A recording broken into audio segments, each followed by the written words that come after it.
화재는 언제 어디서든 예고 없이 발생할 수 있습니다. 실제 화재 상황에서는 피난, 구조 설비가 제대로 갖춰져 있는지, 또 평소 대피 훈련이 얼마나 체계적으로 이루어져 있는지가 무엇보다 중요합니다. 화재로부터 안전한 어린이집을 만들기 위해 지금부터 피난구조 설비와 대피 훈련에 대해 살펴보겠습니다. 피난기구는 화재 등 비상 상황에서 건물 밖으로 신속하게 대피하기 위한 장치로 건물 층수나 위치에 따라 설치 종류가 달라집니다. 다양한 피난기구 중 어린이집에 많이 설치되는 피난기구들을 함께 살펴볼까요? 미끄럼대는 경사면을 따라 지상으로 빠르게 대피하는 장치로 주로 어린이 시설에 설치됩니다. 구조대는 튜브형 통로로 통해 완만한 속도로 아래층으로 내려오는 장치입니다. 피난교는 인접 건물이나 안전한 장소로 이동할 수 있도록 연결해 놓은 다리 형태의 피난시설입니다. 다수인 피난 장비는 여러 사람이 연속적으로 신속하게 대피할 수 있는 장치며, 승강식 피난기는 벨트를 착용하고 천천히 하강해 대피하는 장치입니다. 이런 피난기구들에는 축광식 위치 표시와 사용 방법 안내 표지를 가까이 보기 쉬운 위치에 부착해야 합니다. 다음은 비상계단과 관련된 피난기구에 대해 안내해 드리겠습니다. 단층으로 구성된 어린이집은 해당이 없지만, 다층이면서 건물 내 직통계단이 하나만 있는 경우에는 화재 발생 시 안전한 대피를 위해 추가 피난기구가 필요합니다. 이런 경우 건물 내부를 거치지 않고 바로 지상으로 이동할 수 있도록 건물 외부에 비상계단이나 영유아용 미끄럼대를 설치해야 합니다. 구조상 비상계단 설치가 어려운 경우에는 경사식 구조대와 같은 피난기구로 대피로를 확보할 수 있습니다. 이어서 피난구 유도등에 대해 살펴보겠습니다. 피난구 유도등은 건물 내부에서 외부로 대피할 수 있는 출구나 피난 경로의 위치를 알려주는 불빛입니다.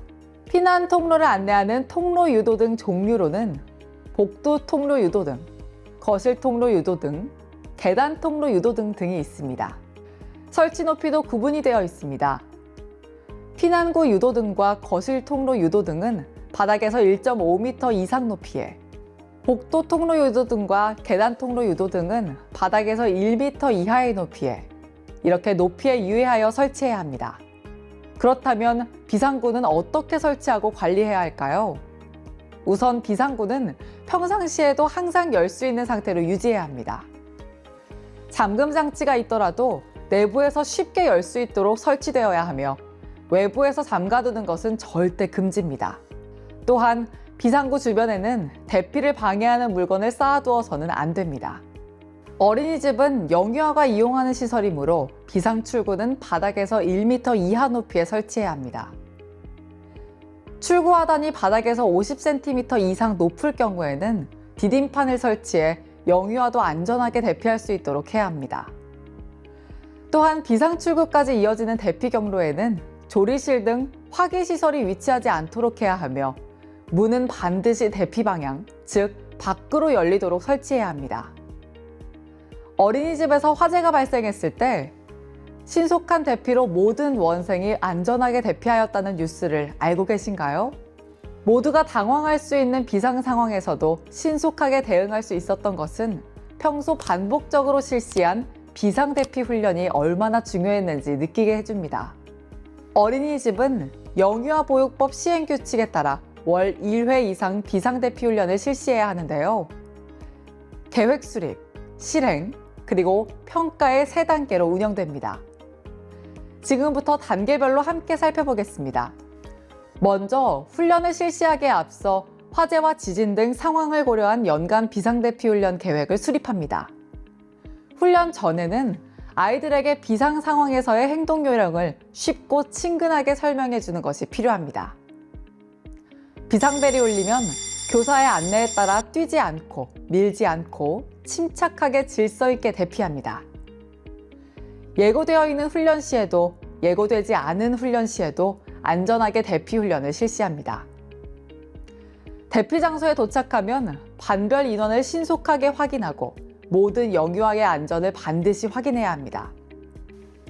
훈련이 끝난 후에는 실시 일시와 참여 인원, 소요 시간 등을 기록해 보관합니다. 또 대피 과정에서 미흡했던 점을 평가하며 개선 사항을 다음 계획에 반영하고 비상구 확보 상태와 대피 동선을 다시 점검해 안전 체계를 보완해야 합니다. 그렇다면 비상 상황에서의 역할 분담은 어떻게 정해야 할까요? 비상 상황이 발생하면 사전에 정해진 역할에 따라 신속하고 침착하게 대응해야 하는데요. 기관장은 평소 수립한 안전 관리 체계에 따라 각 팀의 역할이 즉시 작동할 수 있도록 관리해야 합니다. 통보 연락팀은 즉시 119에 신고하고 상황을 정확히 전달합니다. 보호자와 관계기관에도 현재 상황과 조치 내용을 신속하게 안내합니다. 소화진화팀은 안전이 확보된 범위 안에서 초기 화재를 진압하고 전기와 가스를 차단해 2차 사고를 예방합니다. 피난 유도팀은 영유아를 질서 있게 인솔해 지정된 대피 장소로 이동합니다. 대피 장소에 도착하면 즉시 인원을 확인해 누락자가 없는지 점검합니다. 응급구조팀은 부상자가 발생한 경우 신속히 응급처치를 하고 구급대가 도착하면 부상자의 상태와 조치 내용을 정확하게 전달합니다. 상황이 종료된 뒤에는 대응 과정을 기록하고 미흡한 점을 보완해야 합니다. 이러한 반복적인 점검이 중대 사고를 예방합니다.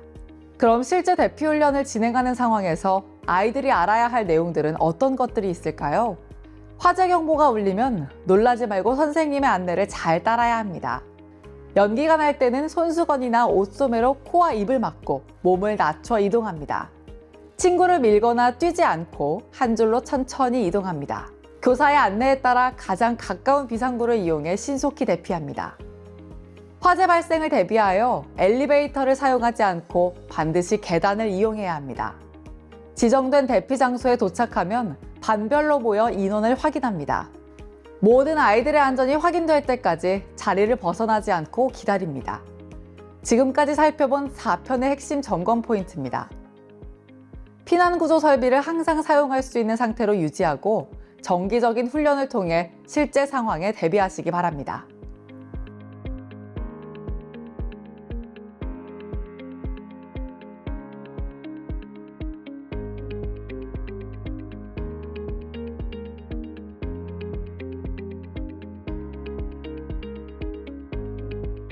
지금까지 소방안전의 기본사항부터 소화, 경보설비, 전기, 가스안전관리, 그리고 피난구조 설비에 대해 함께 살펴보았습니다.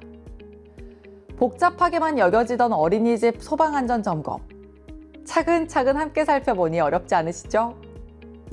화재로부터 안전한 어린이집, 일상적인 점검과 반복적인 훈련에서 시작됩니다. 아이들은 안전하게, 어른들은 안심되게 어린이집 안전공제회가 늘 함께하겠습니다.